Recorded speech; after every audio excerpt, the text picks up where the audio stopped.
Hi everyone, I'm Sandy and welcome back to my channel. Today I have a video for you talking about the second book that I read about health in the body this year. I started this series back in January with the book Body Respect by Linda Bacon and Lucy Aphramor. I will leave a video linked for you for this particular book because I learned so much. I felt like I learned a lot in this particular book, even though there was a lot in it that was really hard. But I had decided this year that I really wanted to read more and learn more and see if there's some things that I could change in my own personal life to make myself feel better or be healthier. So that's what the basis behind this video, and I'm planning on continuing this throughout the year.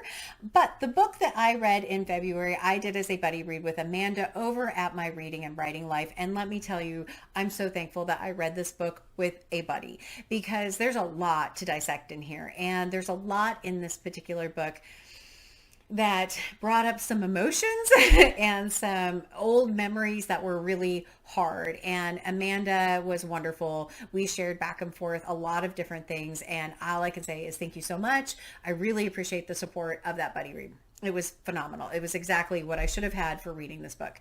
All right, so the book, what book is it? What book's causing me to have that kind of reaction? So the book is The F-It Diet, Eating Should Be Easy by Caroline Dooner. This book was originally published in 2019. Caroline Dooner is not a doctor or a nutritionist. She is a humorist and a storyteller, according to the back of the book. There's actually a disclaimer that she has in the front of the book and a disclaimer that the publisher has in the front of the book that she is not a doctor. And if you have a medical issue, to go see an actual doctor. And I would say the same thing. I'm not a medical professional. I don't have I'm not a nutritionist. I'm certainly not a doctor. So everything that I talk about in regards to this book, we'll be talking about it from my personal perspective and things that I found really interesting and things that I might or might not apply to this book, from this book. All right, so having said all of that, what is this book about? Eating Should Be Easy. Sounds really simple, right? So this book is broken into two parts with multiple sections. The first part really is the introduction and kind of just going through some of the basics. The introduction does start, though, with a point I want to talk about now, which is who should be reading this book. This book says that this is for, I will read it so I don't get it wrong. This book is for chronic dieters. This book is for people who are ready to learn why their diets haven't worked and why what we've been taught about food and health hasn't worked. It's for people who have been on every diet, who have spent hours worrying about and micromanaging the minutia of the calories or toxins in the food they are eating and don't want to do it anymore. So that's really the premise and the start of this particular book. As you kind of go through the book, the parts that I really liked in the beginning in the first part, in this first piece, is it does a big deep dive on the effect of calorie restriction and dieting on the body, that especially if it's severe calorie restriction. So calorie restriction, what it can do in this, according to this particular book, is that it can put your body into basically a famine state where it doesn't know when it's going to get food again. So any food that it gets, it holds onto. And when you do give it food, it's going to go and say, I'm going to still try and hold on to as much of this as I can because I don't know when I'm getting more. And that panic mode, your body goes into this panic mode that is trying to recover. It's trying to hold on to what it can.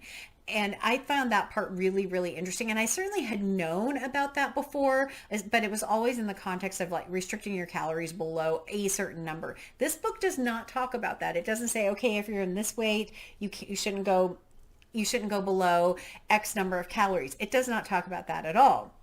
And that's because one of the basic concepts behind this is to stop restricting at all. Eat what you want to eat as you want to eat as your body wants to eat, and don't try and put those limitations on it. Don't limit food. Don't limit the types of food that you eat. Your body, it is the kind of the anti-diet diet is how I would talk about it, that restricting food and diets can cause the body harm and harm to the metabolism and can bring about food obsession. So they're saying, stop restricting, just get rid of all of that.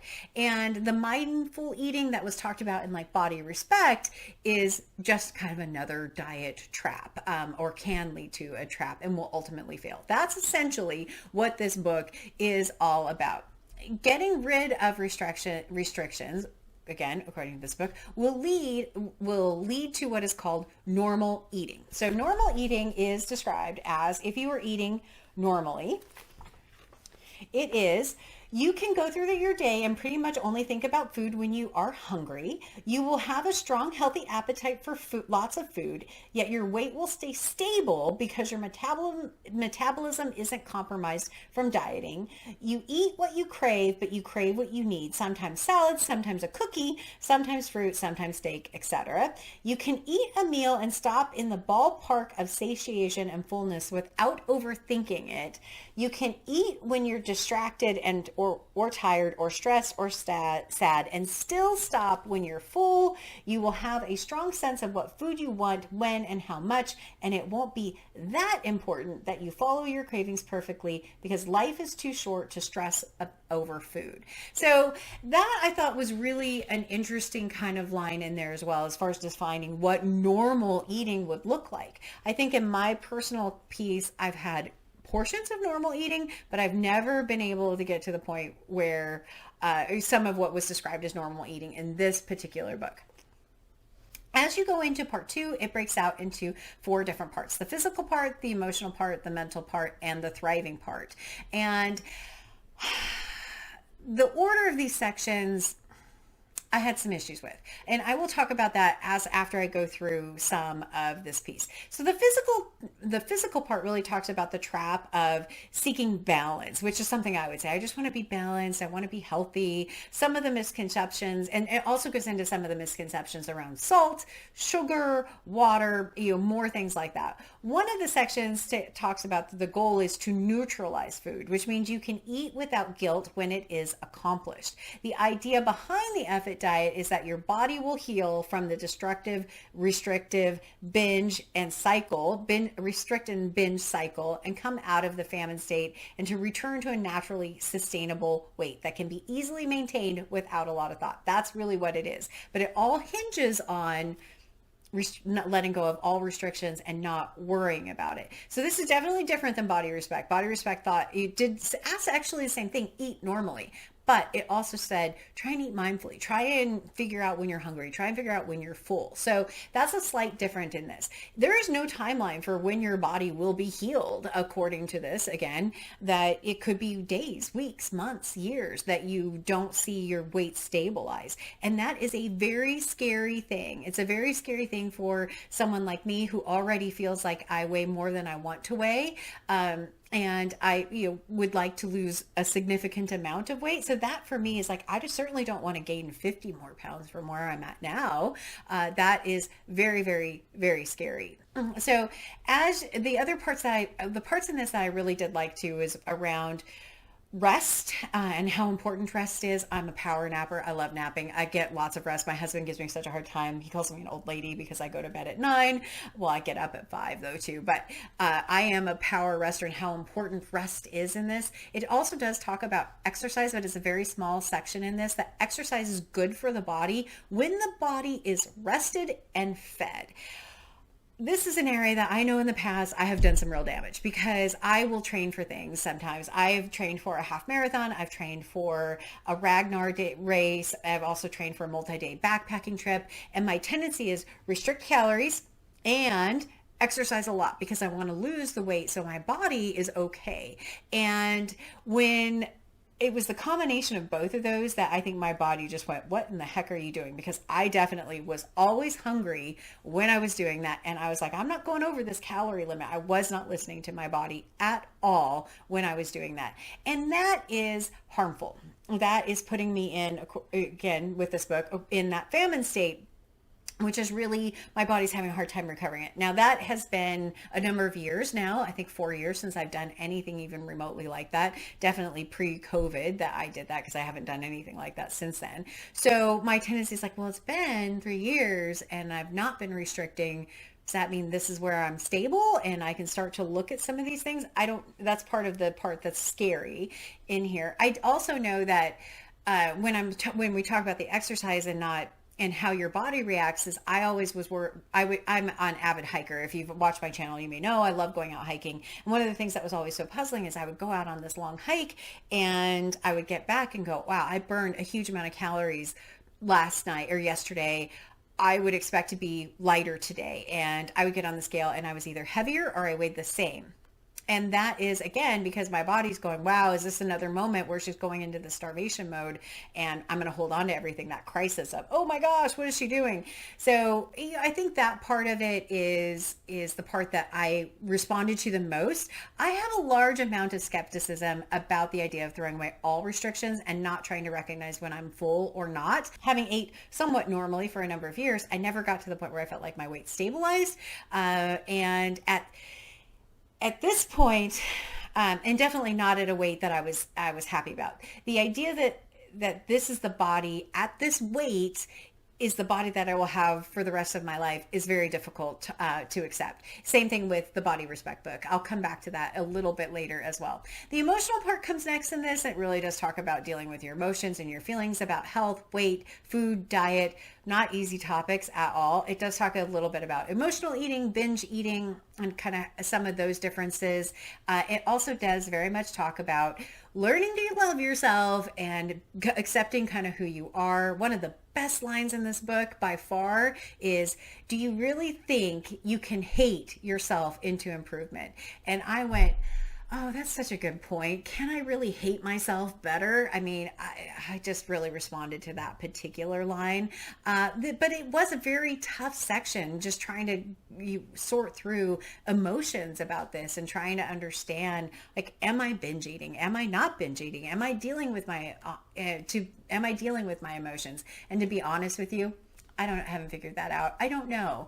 But it's something in there that I thought was a really interesting section. The mental part was very tough, but in a way that was incredibly informative. It really talks about learning to unlearn all of the unhealthy truths that you have, all of the bad things that I say in my head about my weight and my body, letting go of the thin fantasy. These are all the things I would do if I weighed less. It's also letting go of the shoulds. I shouldn't be this size. I shouldn't weigh this much. I shouldn't eat that cheeseburger. I shouldn't eat those fries. I should eat less. I also think there's limiting ideas of if only. Oh, if only they had every size in my store. If only I hadn't eaten that. If only, if only, if only. This section has so many activities, so many tools in it to help people work through a lot of those mental issues, as does the emotional side. The physical side it is as well, but I responded more to the mental side. I don't know if I am ready to let go of a lot of the mental pieces that I feel about my health and my body. I don't think I am. I'm having a hard time with some of that, which I'll talk about in a second. And then the book closes out with the thriving part, and really about self-care and what thriving would look like, activities that may or may not help you thrive, seeing friends, trying new food, getting out in nature, seeing a therapist, whatever it would be, even as simple as breathing deeply. So that part was really, really interesting. This was a lot to digest. My big issue with this book for me, and where my perspective that I am coming from with someone that is overweight, that is fat, the idea of letting go of all those restrictions is so scary that I don't think I could do it. And I think this book for me is written backwards. I feel like the book, when it gets to the mental part, it says, now that you're rested and fed, you can do these things. And for me, I feel like I have to do the mental part and the emotional part in order to allow myself to do the physical part, if that makes any sense to anyone.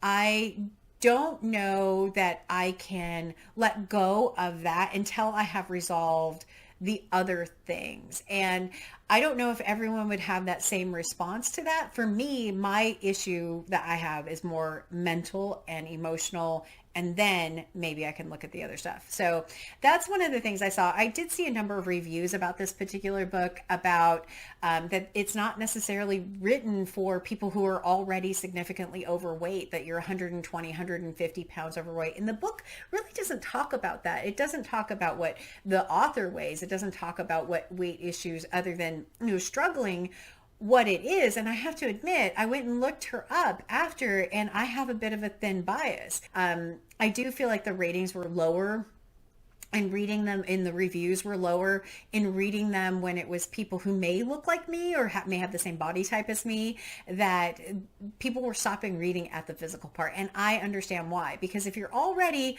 120 pounds overweight, the idea of letting go of restrictions is so terrifying, because if you're already at that point, what does it look like after that? Because that's where this book doesn't really answer that for, it definitely didn't answer it for me. And I find that unfortunate. That's why I think this book is written backwards for people like me. If the book was formatted in the mental part first and the exercises first and said, I want you to stop, I want you to start trying to deal with that, trying to comprehend that, and slowly lean into the physical part. But the physical part comes across as being super aggressive because I'm not in a mental state to be able to say, okay, I'll just let all that go. That's my issue with this particular book. There is so much in this book that is so incredibly worthwhile to really anyone who is trying to understand what's going on. And I think that, like for me, if I read it again, I want to go back and read the mental part. I want to do some of the exercises in the mental part and then start to tackle the next piece. I don't know that this is going to change much of what I do, other than I know I will never, ever train for something in an activity that I do not like. I do not like running. I know I don't like running. I need to just let go of that. I don't want to do it. It's not my fun movement kind of thing. So that is one thing I know I would do. I love to go to the gym. I love to lift weights. I love to be strong. I know I like that. I love walking. I love biking. I love being outside. I'm going to focus on those and not focus on trying to train into this thin body that my body clearly does not want to be in. That is really where I'm going to end this. The F It diet. Sorry, I can't swear. I'm not made to swear on TV or on videos, but the F It diet by Caroline Dooner. Eating should be easy. It still doesn't feel super easy. I get the point. I do. And the overthinking and the micromanaging and trying to do normal eating. I get all of those different pieces. I just need to work on some things mentally for me first in order to be able to tackle that. But that is the F It Diet by Caroline Dooner. So what do I have next in this space? If you're curious, I will be reading My Body Is Not an Apology by Sonia Renee Taylor. This one I think is perfect because this is all about the power of radical self-love. And I definitely feel like I need to have a little bit of self-love after beating myself up maybe a little bit too much about some of these topics. So that's where I'm at. Would you read the F It Diet? Is it one that appeals to you? I'm really curious. If you have read it, what did you think of it? And as always, like, comment, and subscribe. And until next time, thanks everyone. Bye.